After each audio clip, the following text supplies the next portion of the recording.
Si on parle beaucoup de conscience, de spiritualité aujourd'hui, c'est certainement pas un phénomène de mode, c'est vraiment parce qu'il y a cet appel, en fait, de la conscience en chacun, qui se manifeste puisque encore une fois, il y a ce processus dynamique de cette évolution qui s'opère et donc quand on disait il y a quelques années, les gens étaient en quête de sens, hein, on le dit moins aujourd'hui, mais ça reste complètement vrai. C'est-à-dire que pourquoi est-ce qu'on vit cette vie-là? Pourquoi est-ce qu'on est là? Est-ce que le but, c'est vraiment d'accumuler de la richesse, des choses matérielles? Et puis on voit bien que ça rend pas heureux. On voit bien que des gens qui ont beaucoup de richesses ne sont pas pour autant plus heureux que d'autres qui n'ont rien. Donc on voit bien que cette quête de sens, pour moi, ça correspond à un appel de la conscience à se connaître elle-même. Ça rejoint connais-toi toi-même, etc. Et si, par exemple, dans les mouvements qu'on a appelé dans les mouvements techno, par exemple, de la jeunesse, il y a cette quête de la transe, cette quête de l'état modifié de conscience, c'est cet appel qui s'exprime. Et quand les enfants dans les cours d'école vivent des expériences où ils font le jeu du foulard, ce genre de choses qu'il ne faut surtout pas faire parce que c'est très dangereux, c'est la quête aussi de la conscience à se connaître elle-même. Ils savent qu'il y a quelque chose au-delà en fait des apparences, et ils savent qu'il y a quelque chose au-delà de l'état ordinaire de conscience, et ils veulent connaître ça. Donc il y a cet appel en fait en nous qui s'exprime et qui fait qu'aujourd'hui effectivement on se tourne à nouveau vers les sagesses ancestrales des peuples racines et qu'on essaie de comprendre les spiritualités et qu'on s'intéresse depuis longtemps mais de plus en plus aux états modifiés de conscience de la méditation. La méditation c'est devenu quand même quelque chose d'omniprésent aujourd'hui.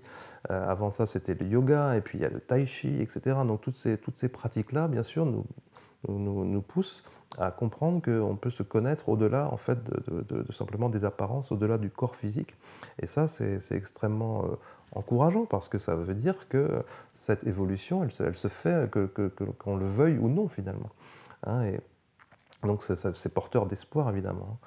Mais au bout du compte, je pense qu'il faut vivre ces choses-là de la manière la plus simple possible en fait, parce que il y a beaucoup de références, on peut aller chercher des références dans la spiritualité, dans la science, on peut lire des tas de bouquins, mais ce n'est pas un savoir intellectuel qu'il faut accumuler, c'est un savoir, c'est une connaissance du cœur, c'est une sagesse du cœur à laquelle il faut parvenir.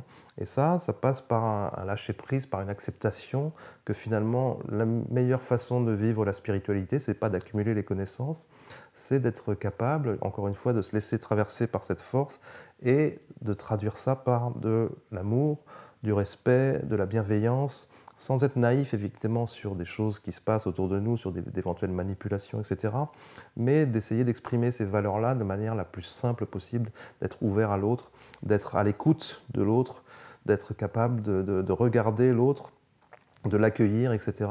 Et de ne pas voir l'autre systématiquement comme une menace, comme un ennemi, et de comprendre que justement tout ça ne fait qu'un, que nous ne formons qu'un, donc l'autre c'est moi. Voilà, il n'y a pas de moyen de contourner cette vérité-là. Donc il faut vivre ça dans la plus grande simplicité, euh, même si c'est difficile, parce que le monde est complexe, bien sûr. Mais je pense que la vraie spiritualité, c'est ça. Il y a beaucoup plus de spiritualité chez des paysans que chez beaucoup d'intellectuels. Voilà, donc moi j'essaye aussi de prendre exemple sur des gens qui vivent simplement, qui sont heureux simplement parce que justement ils ne cherchent pas à complexifier les choses, quoi. Ils sont dans une démarche tout à fait naturelle parce que nous sommes des êtres naturels, nous sommes de la nature, nous sommes dans la nature, on ne peut pas y échapper.